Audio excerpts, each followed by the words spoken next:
स्वागत है आप सबको हमारे चैनल आध्यात्मिक रहस्य में। हमारे साथ इस रामायण की यात्रा में जुड़ने के लिए बहुत बहुत धन्यवाद।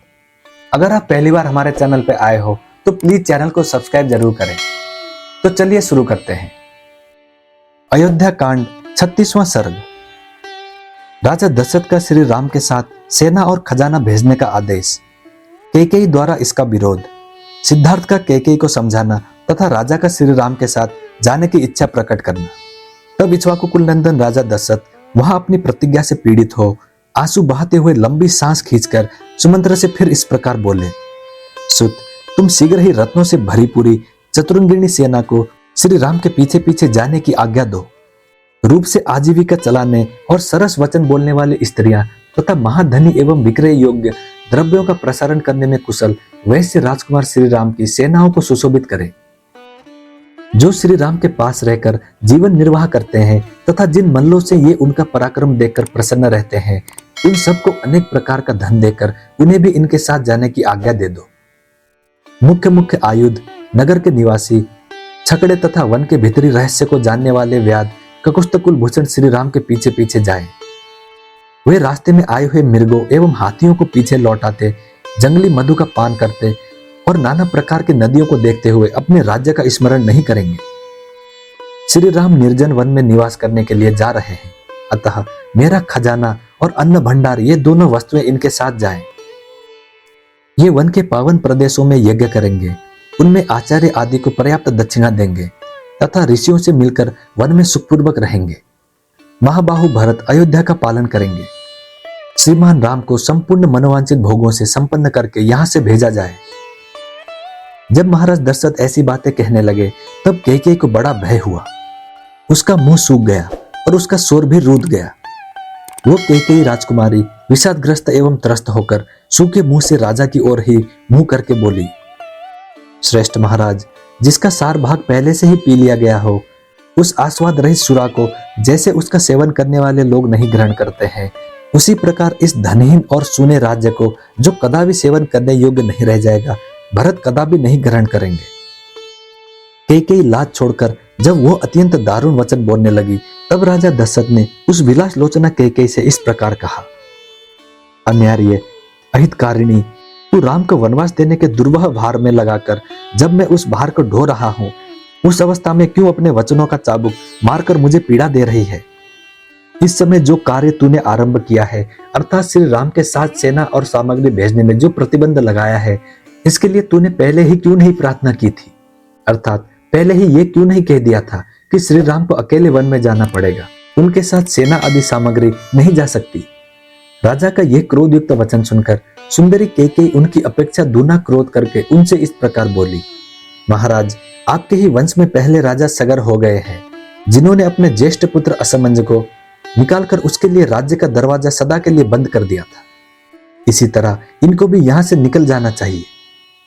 उसके ऐसा कहने पर राजा दशरथ ने कहा, धिक्कार है। वहां जितने भी लोग बैठे थे सभी लाज से गड़ गए, किंतु कैकेयी अपने कथन के अनुचित्य को अथवा राजा द्वारा दिए हुए धिक्कार के औचित्य को नहीं समझ सकी। उस समय वहां राजा के प्रधान और वयोवृद्ध मंत्री सिद्धार्थ बैठे थे। वे बड़े ही शुद्ध स्वभाव वाले और राजा के विशेष आदरणीय थे। उन्होंने कैकेयी से इस प्रकार कहा, देवी, असमंज बड़ी दुष्ट बुद्धि का राजकुमार था। वह मार्ग पर खेलते हुए बालकों को पकड़कर सरयू के जल में फेंक देता था और ऐसे ही कार्यों से अपना मनोरंजन करता था।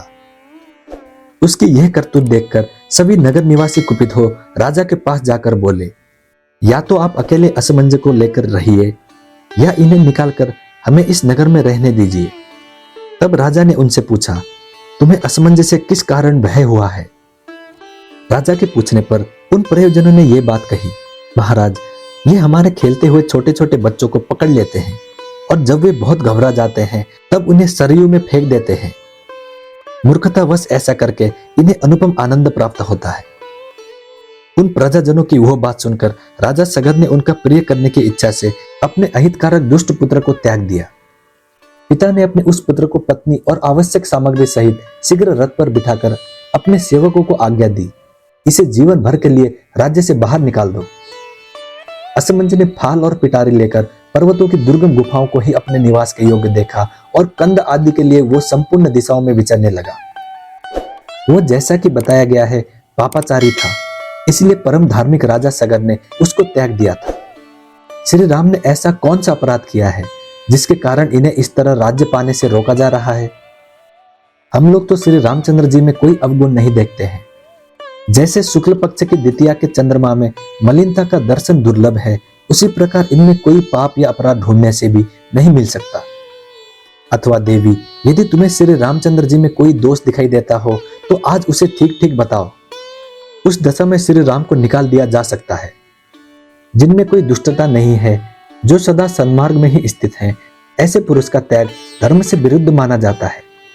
ऐसा धर्म विरोधी कर्म तो इंद्र के भी तेज को दग्ध कर देगा। अतः देवी, श्री रामचंद्र जी के राज्याभिषेक में विघ्न डालने से तुम्हें कोई लाभ नहीं होगा। सुभानने, तुम्हें लोक निंदा से भी बचने की चेष्टा करनी चाहिए। सिद्धार्थ की बातें सुनकर राजा दशरथ अत्यंत थके हुए स्वर से शोकाकुल वाणी में कैकेयी से इस प्रकार बोले, पापिनी, क्या तुझे ये बात नहीं रुचि? तुझे मेरे या अपने हित का भी बिल्कुल ज्ञान नहीं है। तू दुखद मार्ग का आश्रय लेकर ऐसी कुचेष्टा कर रही है। तेरी यह सारी चेष्टा साधु पुरुषों के मार्ग के विपरीत है। अब मैं भी ये राज्य, धन और सुख छोड़कर श्री राम के पीछे चला जाऊंगा। ये सब लोग भी उन्हीं के साथ जाएंगे। तू अकेली राजा भरत के साथ चिरकाल तक सुखपूर्वक राज्य भोगती रहे। इस प्रकार श्री वाल्मीकि निर्मित आर्ष रामायण आदि काव्य के अयोध्या कांड में 36वां सर्ग पूरा हुआ। मैं उम्मीद करता हूं श्री राम जी आपकी सारी मनोकामनाएं पूरी करें। जय श्री राम, जय हनुमान। अब मिलते हैं अगले वीडियो में।